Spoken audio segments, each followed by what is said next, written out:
ওই বেটা রাসেল, ধান খেতে কি পানি দেওয়া শেষ হয় না বেটা? এদিকে আয়, জরুরি কাজ আছে তোর সাথে। ধান খেতে পানি ছাড়ছোস? তাড়াতাড়ি আয়, তোর সাথে কথা আছে। হ ভাইয়া, ধান খেতে পানি ছাড়ছি তো, ওইটা খেতে পানিটা নামলেই আমি আইতাছি। আরে তোর সাথে কথা আছে, তুই তাড়াতাড়ি এদিকে আয়। কি এমন কথা আছে ভাই? তাড়াতাড়ি আইতে হইব।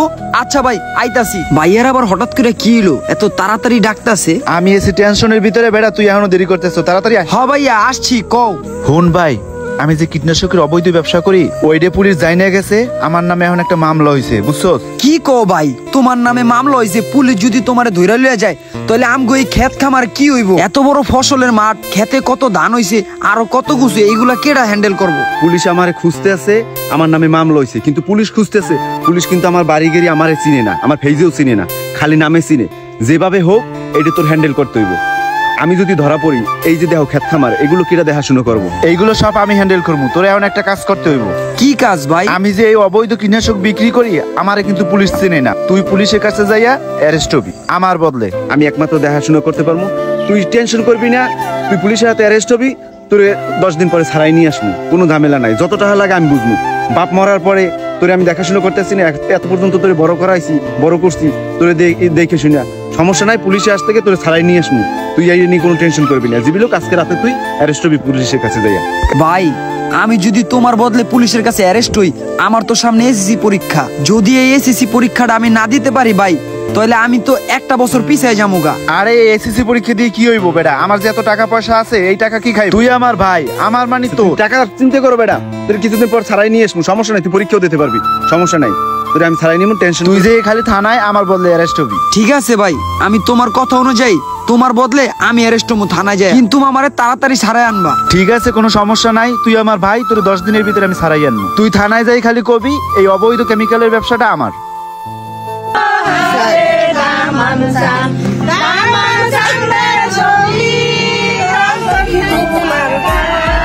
আজকে যদি আমি জেলখানায় থাকতাম, তাহলে আমার এই ধুমধাম করে বিয়েটা হতো না আজকে। বাসার মানুষ দেখা যাচ্ছে আমার বিয়েতে অনেক খুশি। ভাইয়া। হ্যাঁ বোন, বলো। খবর পাইছেন? আপনার ছোট ভাই তো জেলখানা থেকে ছাড়া পাইছে। ও তো বাসায় আসতেছে, ফোন দিয়া মাত্র জানাইলো। কি কয়? আমার ছোট ভাই ছাড়া পাইছে? ও যদি বাড়িতে আহে তাহলে তো আমার বিয়েটা ভেঙে যাইব। যেভাবেই হোক ওরে বাড়ির ভিতরে ঢুকতে দেওয়া যাইব না, ওই সামনে থেকে তারাই দিতে হইব। তা ঠিক আছে, তুই ঘরে যা, আমি ওর বিষয়টা দেখতে আসি। যেভাবেই হোক ওরে তারাই দিতে হইব, কারণ আমার শ্বশুর বাড়ির লোক যদি জানে যে আমার ভাই একটা জেলখাটা আসামি, তাহলে আমার সাথে ওই মেয়ের বিয়ে হবে না। এই সময় আবার কিটা ফোন দিল? আরে বেটা রাখ, ঝামেলার ভিতরে আছি বেটা, পরে কথা বলবো, রাখ। হায় হায়, ওদের গিট পর্যন্ত এসে পড়ছে। ও যদি বাড়ির ভিতরে ঢুকে যায় তাহলে তো আমার বিয়ে ভেঙে যাইবো। না না, ওরে কোনো মতেই বাড়ির ভিতরে ঢুকতে দেওয়া যাইবো না। আরে এটা তো আঙ্গো বাড়ি, আর আঙ্গো বাড়ি ঘুরে তো সাজানো গুছানো কে? বাড়িতে বিয়া কার? ওই তো বিয়া বাড়ির গেটের সামনে ভাইয়া খাড়া রইছে। যাই ভাইয়ার কাছে যাই। ভাইয়া, আঙ্গো বাড়ি ঘরে তো সাজানো গুছানো কে, আর আমগো বাসায় বিয়া কার? ভাইয়া, তোমার গায়ে হলুদ কে? এইগুলো তোর দেখতে হইব না, তুই বাড়ির আশেপাশে থেকে তাড়াতাড়ি চাইপে যা। ভাইয়া, এটা তুমি কেমন কথা কও? আমি এই বাড়িঘর থুয়া কই যামু? আর এই বাড়িঘর ছাড়া আমার যাওয়ার কোনো জায়গা আছে? ভাই সব বুঝতে পারছি, সমস্যা নাই। আজকে আমার বিয়া, বুঝছো? তুই যদি আজকে বাড়িতে ঢুকো তাহলে আমার বিয়ে ভেঙে যাইবো। তুই আজকে যা, হেনতে তোর সাথে আমি পরে কথা বলবো। কি কও ভাইয়া? তোমার বিয়া, আর তোমার বিয়ায় আমি থাকুম না? তোমার জন্য আমি জেল খাইতে আসলাম বিনা অপরাধে। তোমার জন্য আমি আমার এসএসসি পরীক্ষা দিতে পারলাম না, আর আজকে তোমার এই বিয়ার দিনকে আমার বাড়ি থেকে তাড়াই দিতাছো। আমার জন্য তোমার বিয়া ভাঙা যাইবো গা? হ্যাঁ, তুই যদি বাড়ির ভিতরে ঢোকস তাহলে আমার বিয়ে ভেঙে যাইবো। মেয়ের পক্ষ বলবো যে তোমার ভাই একটা জেল কাটা আসামি, এই জন্য আমার বিয়ে ভেঙে যাইবো। যা ভাই, আমি তোর সাথে পরে দেখা করবো। ঠিক আছে ভাইয়া, তোমার বিয়ার দিনকে যেহেতু আমার তাড়া দিতাছো, আমি একজন জেল খাটা আসামি, আমার জন্য তোমার বিয়া ভাঙা যাইবো গা? আমি এটা কখনোই চামু না ভাইয়া, আমার জন্য তোমার বিয়া ভাঙা যাবো। আমি চলে যেতেছি ভাইয়া, ঠিক আছে, কিন্তু যাওয়ার আগে আমি একটু মার সাথে কথা বলুম।